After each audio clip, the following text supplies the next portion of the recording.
Oi, turma do livro Curas Espirituais, à luz da doutrina espírita, Maria, Rafael e Sérgio, junto com o espírito Dr. Ludwig. Agora, na introdução ainda, nós temos aqui o caso Ronaldo. Vou pegar o lápis, provavelmente vou precisar explicar aqui depois e eu tenho que lembrar. O caso Ronaldo. Uma das pessoas que buscaram auxílio espiritual foi o Ronaldo. No dia em que chegou à casa espírita, Companheiros da Luz estava em pele e osso e completamente desenganado em seus propósitos da vida. Ele depositava naquela oportunidade suas últimas esperanças de continuar vivo entre os homens. Ronaldo relatou naquele dia a necessidade de realizar um transplante de fígado, pois apresentava um tumor agressivo de 2,9 centímetros. Se ultrapassasse os 5 centímetros, e esse era o prognóstico médico, ele não teria condições de realizar a cirurgia de transplante de fígado. Possivelmente não estaria mais entre nós. Mas sempre aprendemos com o espírito do Dr. Ludwig que devemos ter esperança na vida. Ronaldo foi submetido ao que chamamos de cirurgia espiritual. Após alguns meses, realizou novos exames que constataram que o tumor fora reduzido de 2,9 centímetros para 1,4 centímetros. A medicina tradicional havia indicado anteriormente que tudo tenderia a piorar, mas o quadro melhorou e foi possível a realização do transplante do órgão. No momento em que escrevemos essas páginas, podemos afirmar que Ronaldo modificou seu comportamento, estilo de vida e até a relação com seus parentes, o que transformou para melhor a sua existência. Ele, ao chegar ao centro espírita, ganhou uma nova data de nascimento. Então, o que fez Ronaldo melhorar? Ter um quadro melhor na questão da sua saúde? Um tumor, hein, gente? Nós estamos falando de tumor. Não estamos falando de um machucadinho no braço. Nós estamos falando de um tumor. Se ele regrediu, se ele diminuiu o tamanho, foi porque foi feito um esforço muito grande por parte desse Ronaldo, dessa pessoa, para ele viver. Ele queria viver. Mas para ele viver, ele só tinha uma condição. Ele tinha que melhorar com as pessoas com quem ele convivia. Ele tinha que ser mais leve com essas pessoas. E quando a gente fala em ser leve, possivelmente seja o quê? Perdoar mais, ser mais atuante, ter mais ouvidos, ter um coração mais leve diante do julgamento, diante das provas, não se deixar abalar tanto com o erro dos outros, com a dificuldade que os outros têm de levar a vida de uma forma mais equilibrada e feliz. Então, nós no dia a dia, a gente se coloca sempre numa posição, né, de julgadores, e a gente condena a pessoa. Aquela pessoa falou isso pra mim, não quero mais falar com ela. Aquela pessoa só me fez o mal, não quero mais nem olhar na cara dela. Aconteceu para mim um episódio, eu gosto de contar minha vida particular mesmo, não tem jeito. Eu sempre faço uma associação uma coisa com a outra, porque os livros parece que vêm para isso. Então vamos lá. Eu tenho o problema da poliomielite, que já tem 8 anos e meio que ela está comigo. Só foi diagnosticado depois de 3 anos e meio. Até então eu fiquei 3 anos e meio com a doença estourando no corpo sem saber. Médicos deram tudo que foi tipo de nome, do lúpus até uma... Como é que chama aquela que é múltipla lá? Esqueci o nome. Tem uma que é não sei o que múltipla. Bom, enfim, me deram um monte de doença, de tudo que é tipo que vocês podem imaginar. A pior de todas era a poliomielite, que é a que eu tenho. Enfim, fiz tratamento para uma série de doença que não existia, foi piorando, 3 anos e meio de busca, de luta e de definhar o corpo, né? E aqui no bairro, na minha rua, eu tenho atrito com uma pessoa. Eu falo que eu tenho porque até hoje não foi sanado o problema, mas não fui eu que criei. Nessa vida, não. Pode ser que já venha de outra e ela me descobriu. E eu não sou santa, não tô contando isso para boi dormir, não tô contando a real. Eu vim morar aqui, a pessoa veio morar também, essas casas eram novas há 26 anos atrás. Então, nós compramos casa zerada, casa novinha. E cada qual na sua casa, eu comecei a mexer na minha, porque eram portas, janelas que eram sem vergonha, então eu comecei a fazer reforma na minha casa, tirar as portas, janela, trocar, colocar uma melhor, trocar o piso, que era de segunda, nós colocamos de primeira, em 3 cômodos da casa. Então a reforma durou 16 anos. Mas a princípio era eu, meu marido, meu filho. A gente trabalhava de manhã para comer de noite. Aí nós passamos muito aperto financeiro, mas muito mesmo. E eu, como aqui era um bairro que estava nascendo, então era muito mato. Eu tinha medo de faltar o leite do menino. Então eu sempre comprava uma caixa fechada de leite. E aí eu não jogava dentro do saco de lixo a caixa de leite. Eu colocava aquela caixa, né, o pacotão, que eu falo, que vem uns litros dentro. Eu deixava ele solto em cima da caixinha de lixeira, porque sempre passa aqueles catador de papel. Se eu colocasse dentro de um saco, eu tenho medo da pessoa não levar e eu queria ajudar. As caixinhas não, a caixinha ia dentro do saco de lixo, mas a grandona eu deixava pro lado de fora. Essa pessoa observou que eu pegava lixo, que eu pegava a caixa de leite grande, que eu comprava grande. Vem 12 litros, se eu não me engano. E ela começou a me pedir leite.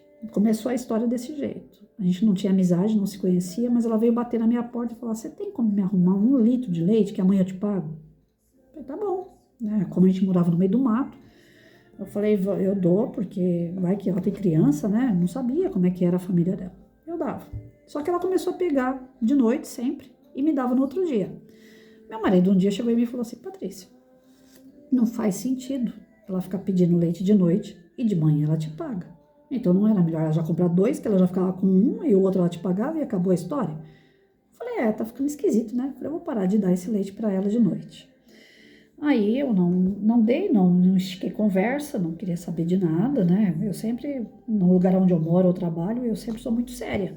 Eu brinco pra caramba, mas com pessoas próximas. Pessoas que eu não conheço, eu tenho ética, né? Tenho respeito. Não que eu não tenha com os outros, mas eu tenho com afinidade, você brinca. Sem afinidade, eu não brinco. Bom, enfim. Aí eu não dei mais o leite.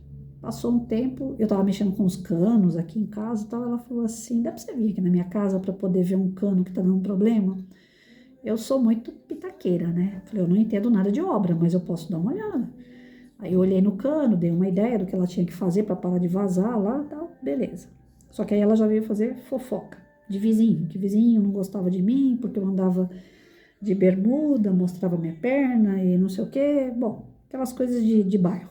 Enfim, pelo fato de querer fazer fofoca, aí eu cortei de vez. Falei: eu não aceito nenhum tipo de fofoca. Eu não tenho tempo para ficar falando da vida dos outros, eu também não quero ouvir o que os outros têm para falar, nem de mim.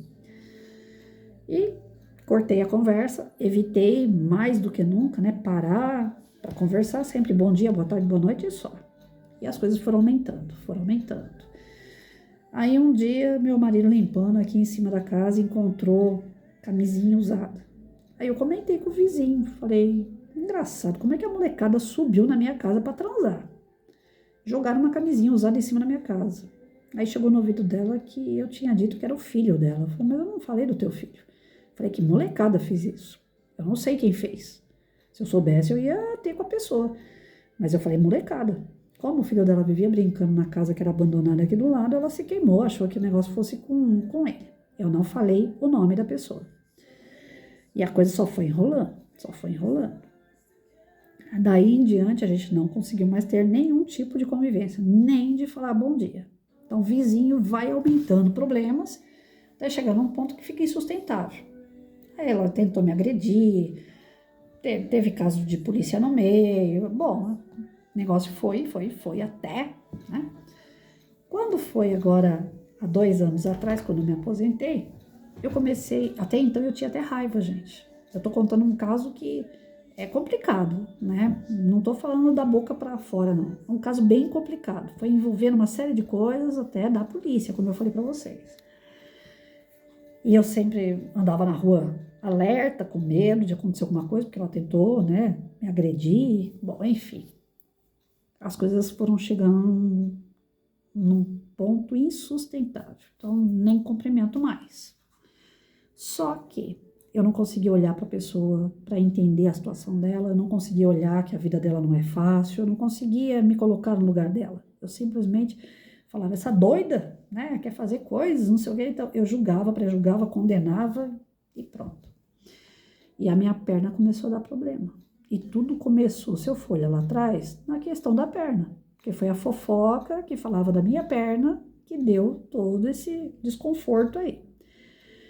E a perna foi atacada pelo pensamento daquela pessoa. Já somado aos problemas que eu enfrentava em casa, na família, no trabalho, que essa doença, ela é um estopim do pensamento. Quando ele não está aguentando mais, que ele está sobrecarregado, estoura a doença na gente. A gente não nasce com ela, ela estoura. E pelo que eu li aqui, faz todo sentido. Não é uma doença que existe, é uma doença que a gente cria. Então o médico não vai ter cura. O médico não vai ter um tratamento que vai ser 100% para me deixar boa novamente. Não, ele vai conseguir, como paliativo, me deixar melhorzinha, e levando. Mas como fui eu que criei, quem tem que tirar isso? Sou eu. Nos vídeos que nós fizemos anteriores, eu ainda falei para vocês, existe uma possibilidade de amenizar isso, e tá dependendo de mim, eu vou descobrir o que que é. Eu quero amenizar, lógico, sou besta. Aí, quando foi esse final de semana, tô eu na porta de casa. Não, antes disso, tem uma parte que eu já ia pular.